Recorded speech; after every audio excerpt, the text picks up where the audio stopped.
Here's another phrase that is absolutely killing your time management. Yes, you don't have a problem being late. You have a problem saying yes. You don't have a problem being tired. You have a problem saying yes. I don't have time for it. Have you ever said this? You are creating less time in your life by saying that exact phrase. I don't have time actually creates less time for you.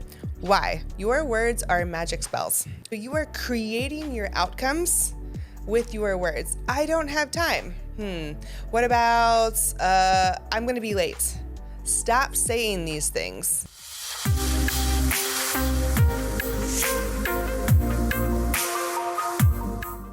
Welcome back to Create Your Fate. I'm Life Coach Meg Ellis. Today we are going over your to-do list, and actually we are going to toss it. So if you are somebody who is obsessed with checklists, check boxes, adding to the list, or if you are somebody who does something that wasn't on your to-do list and then you add it just to check it off even though you've already done it, yeah, this episode is going to be for you.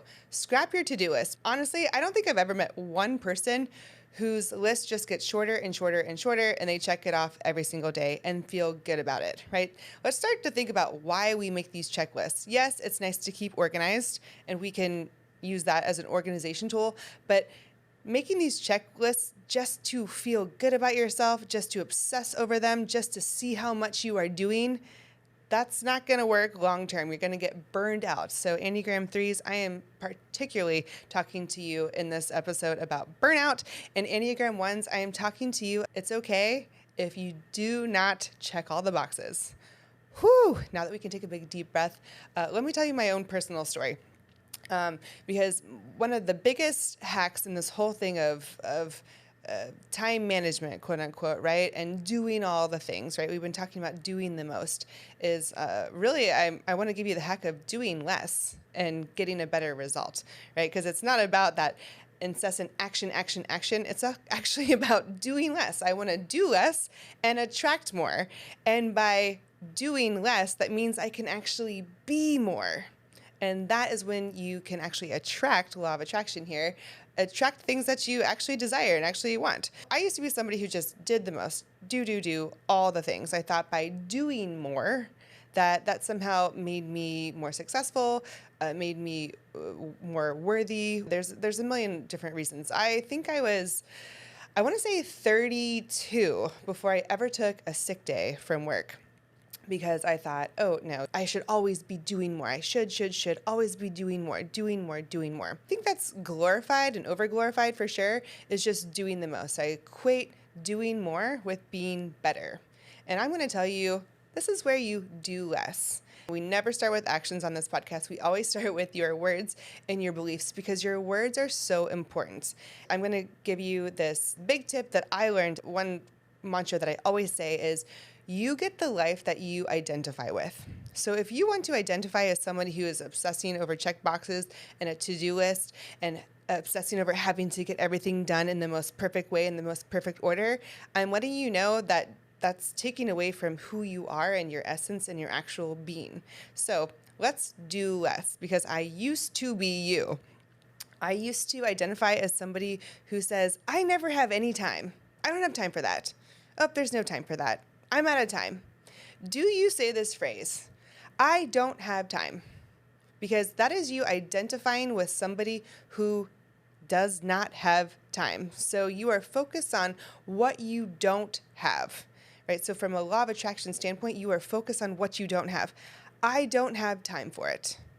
Have you ever said this? You are never going to unhear this. You are going to catch yourself every time you say this because you are creating less time in your life by saying that exact phrase. I don't have time actually creates less time for you. Why? I've said this before. I'll say it again. Your words are magic spells. Literally, abracadabra comes from a Hebrew word, abracadabra, which means as I speak, I create. So you are creating your outcomes with your words. I don't have time. What about, I'm going to be late? Stop saying these things, right? It's not a matter of time management. It's a matter of the words that you are speaking not your actions, not your check boxes, not all the things that you're doing, right? Here's another phrase that is absolutely killing your time management and making you do the most. Yes. You don't have a problem being late. You have a problem saying yes. You don't have a problem being tired. You have a problem saying yes. How often do you say yes? From my own personal experience, I used to be somebody who did the absolute most from 5 a.m. till 2 a.m. I'm telling you, got zero sleep for years. Yes, yes, yes. Yes, man. Yes, man. Yes, man. Right? To everything. Professional stuff, personal life, everything. I never, ever, ever said no. Yes, I'll be able to do that. Yes, I said yes based on what I wanted to do, not what I actually could do. Therefore, because I did not plan properly and just would say yes, yes, yes, yes, yes, that led me to say the next phrase, I'm late and I don't have time. So what I ended up doing was creating this circle of yes, oh wait, I don't have time for that. I'm late. It's an endless cycle that you have to get out of, not with your actions, with your words. So you're gonna stop saying things like, I'm late or I don't have time. One of my favorite mantras is, I am abundant in time and energy. And it feels really inauthentic to say it at first. It really does. But watch what happens if you say it 30 days in a row. I promise you, your life will change. Time will truly expand for you. I am abundant in time and energy. You are focused on what you do want, what you do have. No, I do have time. And that's going to lead into not feeling like you always have to say yes. And if you don't feel like you always have to say yes to things, then you also likely won't be as late to things. So here's the thing. We're going to do less. We're going to stop saying yes as much. We're going to say yes less. We're going to stop thinking about the time that we don't have less.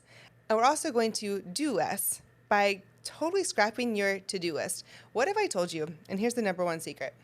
Number one secret for doing more in less time and actually feeling like you are settled and you aren't stressed and hectic and running all over the place, screw your to-do list, do this instead. This list will never get longer, I promise you, because there's only one thing on it and there's only going to be one thing on it forever. It's called a to-don't list. You're going to give yourself a to-don't list because in this cycle of saying yes, doing the most, burnout, whatever it is, you are likely exhausting yourself, right? But feel compelled to check off all of these boxes on your to-do list. So when you feel compelled to do things that you don't want to do necessarily or feel like you have to do, it's not aligned with your beliefs of this is what I actually truly want. No, I feel like I kind of have to do this and I have to do more. I have to do the most.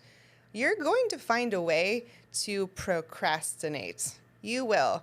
It's called self-sabotage. It's one of the biggest ways that we do self-sabotage ourselves.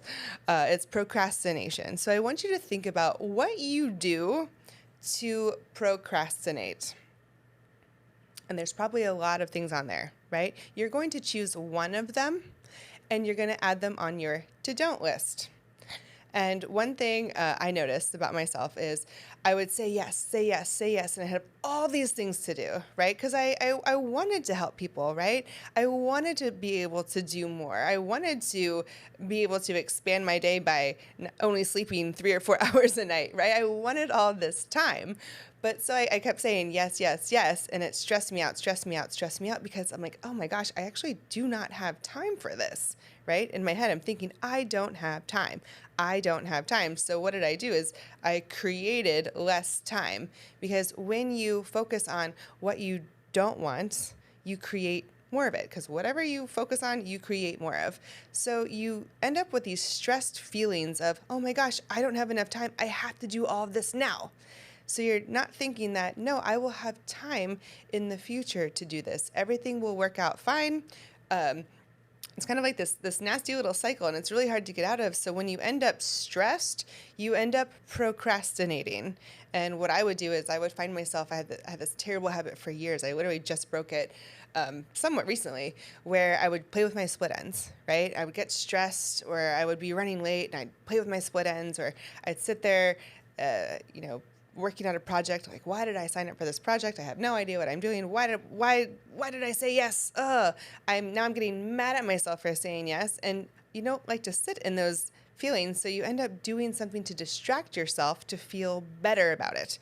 And for me, it was, playing with my hair, and I would sit there for honestly 30 minutes sometimes, just avoiding the work that I had to do in front of me, because I how did I get here, right? How did I get here? Well, I told you how you got here, but if you're someone who's already there, let's teach you how to get out of it, right? Scrolling on social media is a huge procrastination. I always say, if I'm cleaning in the house, that's when that's the highest level of procrastination for me. If I'm like, you know what, maybe I'll just clean out the refrigerator. That's when I know I'm procrastinating. Right. So for me, it was this playing with my hair thing, right? Because it would consume me for literally 30 minutes at a time sometimes, because I did not want to do all of these things that were in front of me, because I was overwhelmed by my to-do list. And so none of the boxes were getting checked off anyway. So I gave myself a to-don't list. One thing on there: don't play with your hair. And it forces you to come to terms with your procrastination. Okay, don't go on social media, right?